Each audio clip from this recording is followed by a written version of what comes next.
नमस्कार दोस्तों, स्वागत है आपका हमारी आज की बेहद खास और जानकारी से भरपूर वीडियो में। जब भी हम भारत की बात करते हैं तो एक मजबूत और आत्मनिर्भर राष्ट्र की तस्वीर सामने आती है। लेकिन क्या आप जानते हैं कि हमारी इस ताकत के पीछे सिर्फ देशी तकनीक ही नहीं, बल्कि दुनिया के सबसे एडवांस्ड हथियार और मिलिट्री सिस्टम का भी बड़ा योगदान है। आज हम जानेंगे कि कैसे भारत अपने दुश्मनों के छक्के छुड़ाने के लिए दुनिया भर से अत्याधुनिक हथियार खरीदता है और उन्हें अपनी सुरक्षा प्रणाली में शामिल करता है। इस वीडियो में हम भारत की मिलिट्री पावर, दुनिया के अलग अलग देशों से आयात किए गए हथियारों और उनकी अनोखी खूबियों पर चर्चा करेंगे। साथ ही जानेंगे कि कैसे ये हथियार भारत को एक ग्लोबल मिलिट्री सुपर पावर बनने की ओर ले जा रहे हैं।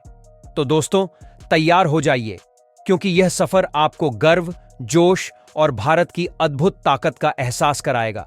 वीडियो को अंत तक जरूर देखें, क्योंकि इसमें आपको भारत की रक्षा प्रणाली से जुड़े ऐसे रोचक तथ्य मिलेंगे जो आपने पहले कभी नहीं सुने होंगे। जय हिंद।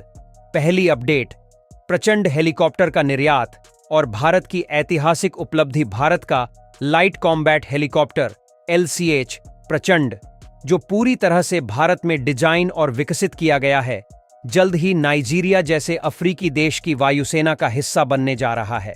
यह भारत के लिए एक ऐतिहासिक कदम है, क्योंकि आजादी के बाद से भारत ने कई देशों को हथियार एक्सपोर्ट किए हैं, लेकिन एरियल व्हीकल्स का निर्यात कभी नहीं हुआ।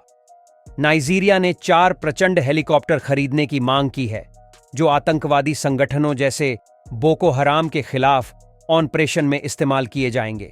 यह डील न केवल भारत की तकनीकी क्षमता का प्रमाण है, बल्कि भारत को एक वैश्विक हथियार निर्यातक के रूप में स्थापित करने की दिशा में एक बड़ा कदम भी है।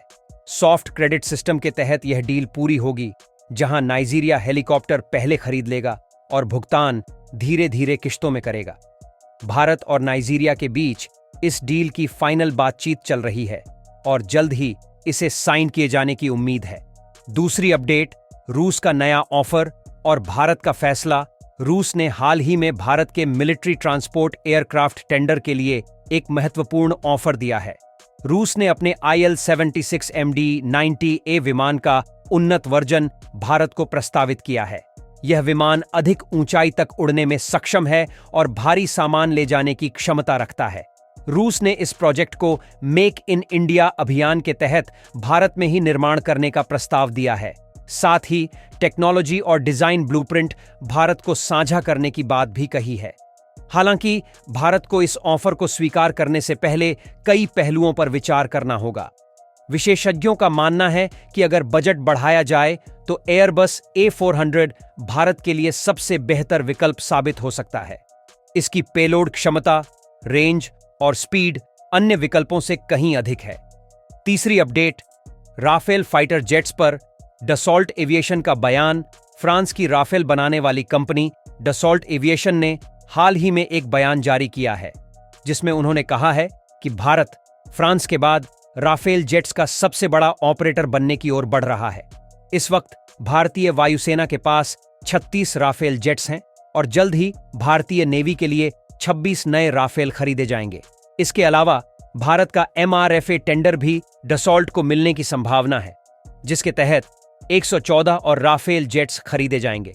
डसॉल्ट का अनुमान है कि 2040 तक भारत के पास कुल 200 से ज्यादा राफेल फाइटर जेट्स होंगे, जिससे वह फ्रांस के बाद दूसरा सबसे बड़ा ऑपरेटर बन जाएगा।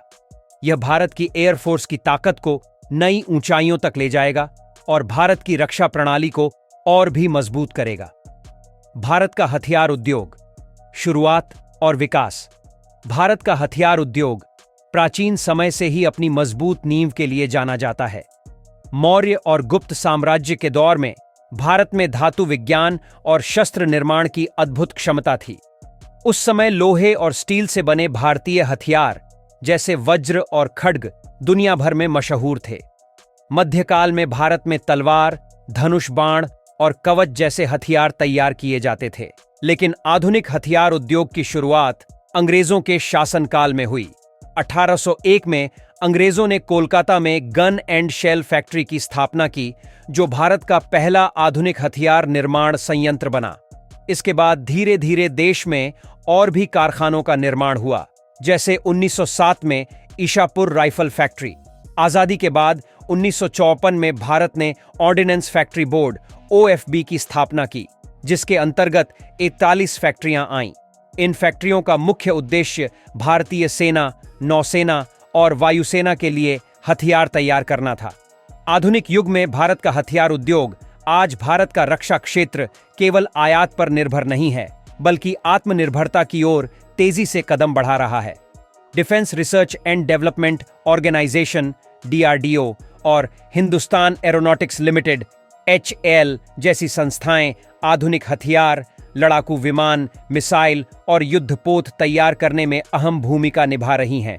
कुछ प्रमुख हथियार जो भारत में निर्मित हुए: तेजस लड़ाकू विमान, स्वदेशी रूप से निर्मित हल्का लड़ाकू विमान; अर्जुन टैंक, भारतीय सेना के लिए बनाया गया मुख्य युद्धक टैंक; ब्रह्मोस मिसाइल, भारत और रूस के संयुक्त सहयोग से विकसित सुपरसोनिक क्रूज मिसाइल; आकाश मिसाइल सिस्टम, भारतीय वायुसेना के लिए तैयार किया गया एयर डिफेंस सिस्टम।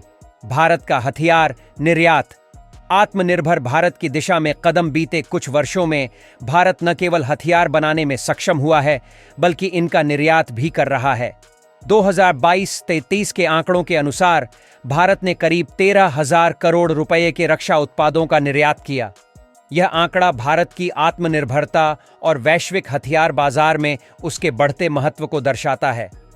भारत किन देशों को निर्यात करता है? भारत अब अपने हथियार एशिया, अफ्रीका और लैटिन अमेरिका के कई देशों को निर्यात करता है। कुछ प्रमुख देशों में शामिल हैं: म्यांमार, हल्के लड़ाकू हेलीकॉप्टर और radar system; Vietnam, BrahMos missile और युद्धपोत; फिलीपींस, ब्रह्मोस मिसाइल का एक बड़ा ग्राहक; अफ्रीकी देश, तोपखाने और गोला बारूद; मध्य एशिया और Latin America, bullet proof jacket और रक्षा उपकरण। भारत की रणनीति और अंतर्राष्ट्रीय समझौते। भारत ने रक्षा क्षेत्र में आत्मनिर्भर बनने के साथ साथ अन्य देशों के साथ सहयोग बढ़ाने की दिशा में कई समझौते किए हैं। इसके तहत भारत ने अपने हथियार निर्माण को वैश्विक स्तर पर बढ़ावा दिया। मेक इन इंडिया कार्यक्रम। इस पहल के तहत विदेशी कंपनियों को भारत में अपने हथियार बनाने के लिए प्रोत्साहित किया जा रहा है। डिफेंस एक्सपो और एरो इंडिया शो।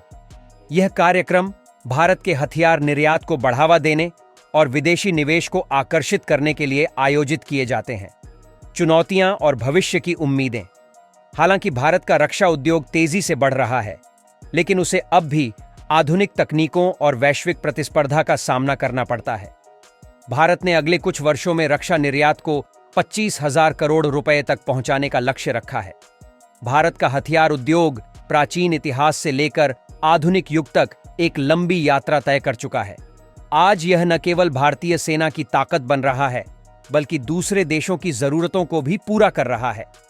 यह उपलब्धि केवल आत्मनिर्भर भारत की ओर एक कदम नहीं है, बल्कि एक ऐसा संदेश है कि भारत वैश्विक मंच पर रक्षा क्षेत्र में अपनी पहचान बना रहा है।